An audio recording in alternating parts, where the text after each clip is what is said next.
What's up, comic and pop culture fans? This is James with Midhunter Comics, and today I'm going to be talking about the 10 things that kind of make comic collecting right now pretty sucky. We're going to talk about those really annoying aspects of the collecting market right now. A lot of this video is my own personal opinion, so it is okay to disagree with me.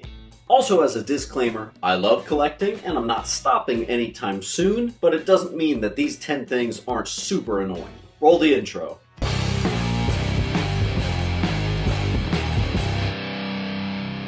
Guys, before I jump into the video, don't forget to like and comment down below. That's going to help me out in a big way. Only about 8% of my viewers are liking the videos. It only takes a second. It helps me out big time. Let's get into our list with number 10. You know it was going to be brought up. Variants. In the 90s, you might have the occasional foil cover version of a comic.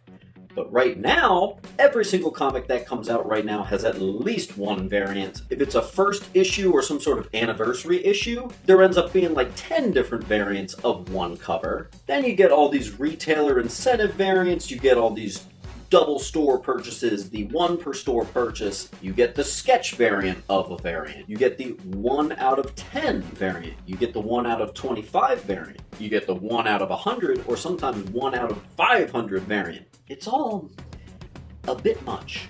When I first started collecting, I went on the variant train. I was getting all the variants of every key issue of Batman #1 that came out, and sometimes it's fun to hunt down variants. A really good example is these Alex Ross timeless variants that are coming out right now. They're really cool. They showcase different Avengers and Marvel characters right on the cover. Stuff like that I think is pretty cool. Sometimes I think the 1 in 25 variants that come out for books are pretty sweet and look better than the regular cover.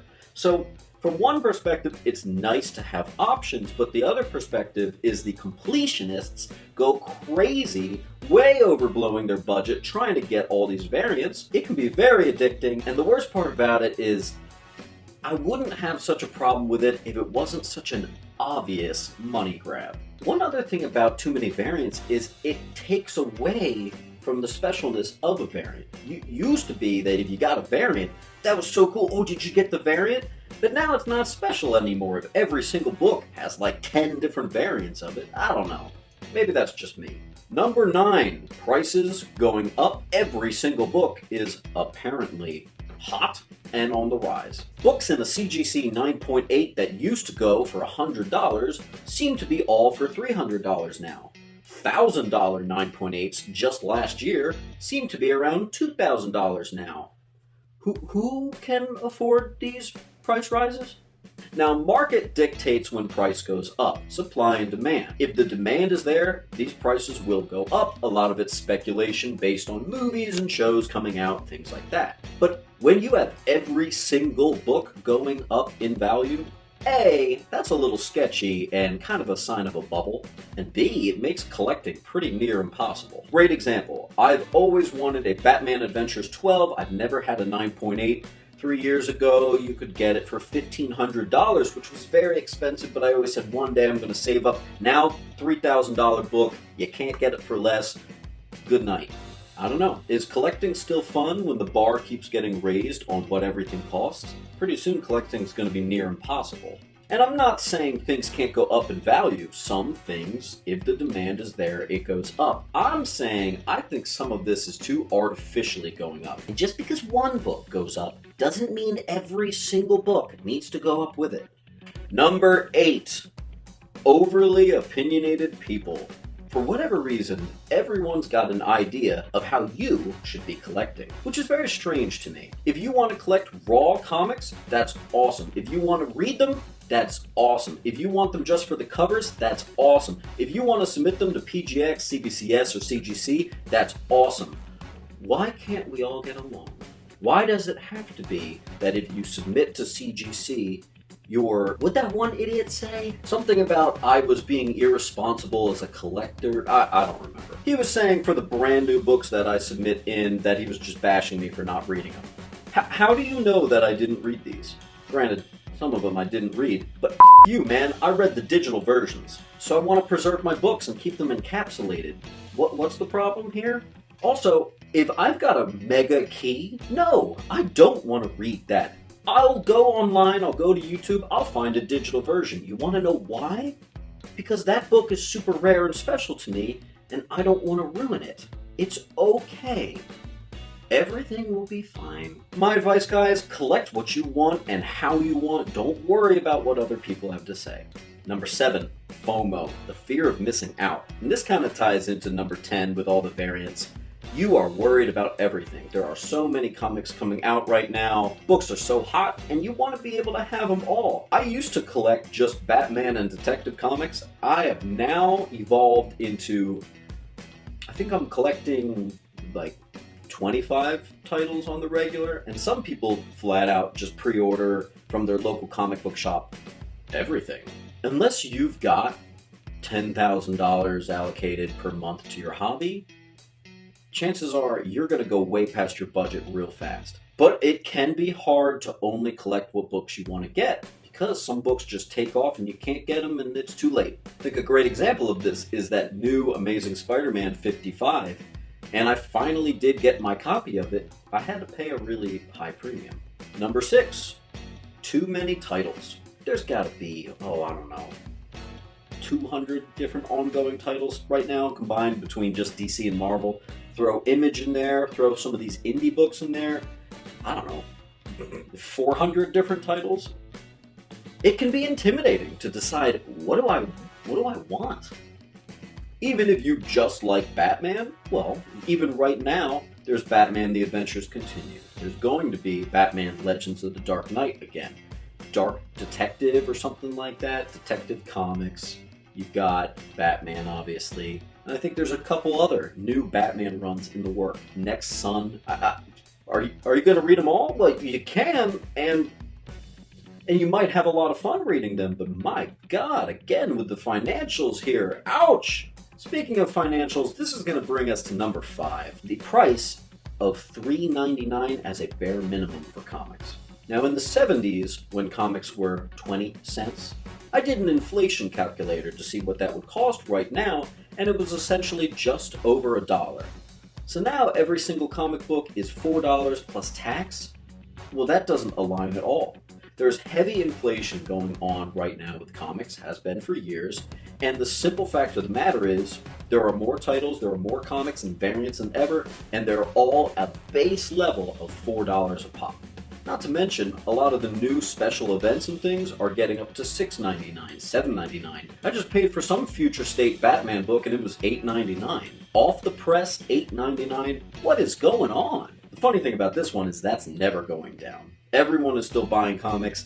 That $3.99 is here to stay, and it's probably going to be at $4.99 in the next 2 to 3 years. Collecting comics used to be a fun thing you do to get some good dorky entertainment, but now it's got to be, you got to have a pretty good job to be able to do this. Number 4, too many volumes. This is different from too many titles. I'm talking about Green Lantern, Spider-Man. Look at the history of these characters. You've got Volume 1, you've got Volume 2, Volume 3, Volume 4, all these offshoots, and it can be really tricky when you go to Key Collector Comics or Go Collect, all these sites to find out the value of, let's say, Green Lantern number 5, and it comes up with 20 different results for Green Lantern number 5 because there's been so many different volumes over the years. I honestly wish everyone could do what Detective Comics does. Detective Comics is up to like 1,035, and while that's really high, I prefer that because it's one nice volume. It can be hard if you really want to get that Amazing Spider-Man number 20, but wait, which volume are we talking about here? It's tough. You really got to know your stuff. You have to be intelligent and you have to have good research skills to be a comic collector right now. It's just the way it is. Number 3, everything is amazing and no one's reading it. Comic books right now are fantastic. I'm a huge 90s guy. I love the stories of that time, but objectively, comic books right now have fantastic stories in them. Even the ones that aren't that great would have been considered good back in the day. Top tier talent is handling these books right now, and it shows. The more and more people I talk to, though, it appears that no one knows what's going on in the actual books, They're just keeping them for the cover, which is frustrating because like 3 Jokers that just came out, that was excellent. It wasn't amazing, it wasn't Killing Joke, but it was excellent. It was excellent. The current Venom run is excellent. The current Hulk run is chef's kiss, but no one's reading it. So weird. I wish everyone would stop picking each other apart and just enjoy the comics that are coming out right now, because man, it's good stuff. Number 2, Scalpers. If you don't know what scalping means, that is getting something before everyone else can. So it kind of ties into that fear of missing out, but it's worse in that right now, people are pre-ordering books to the point where it's messing up distribution, and even comic book shop owners aren't getting their books because scalpers have in bulk bought everything. The slightest whiff of some notoriety in a book might get out a month before, and you can't find that in any LCS you go to. Good luck. I have a pre-order subscription service, and I couldn't get a book because I got an email saying, you can't get this. And I was refunded the money. No, I don't want a refund. I wanted to read that book. Too late. The scalpers got to it. It's gone. What was it? I want to say it was Dark Knight Legends, something like that. It was the first appearance of the Robin King. I think it was a 1 in 25 variant. But this is one of those variants I actually did want. There was no way I could possibly get it because it just disappeared. My local comic book shop didn't have it. My other local comic book shop didn't have it. And the other local comic book shops in nearby towns didn't have it.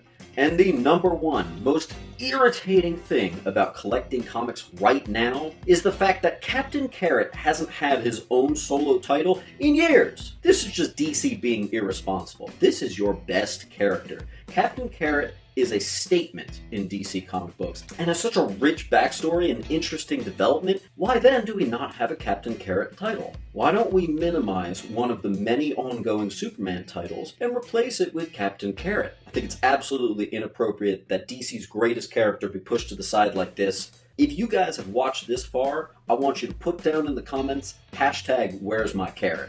And that's it, guys. Those are the 10 things that I think really make collecting a little bit of a chore sometimes and a little bit of a real stinker. Do you miss the way collecting used to be, with one cover that everybody read and it was just all nice and the stories weren't that great, but it was okay because it meant something to you because you were a kid? Or do you like how it is now, where stories are amazing, but people just aren't reading them, and there's a million variants, and you might not get the comic, and oh my god, it's $8. Why? And oh, should I submit it to CGC?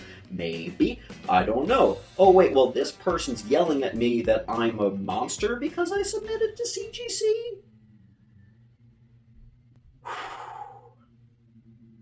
Whatever. What do you think? Should I make a video about the 10 greatest things about collecting? I don't want to be too negative here, because after all, this is my favorite pastime. To all the friends I've met through this, you've been great. Let's meet up sometime, let's dork out, let's get some comic books, it's going to be a great time. Anyway, let me know in the comments, guys, and as always, keep on collecting.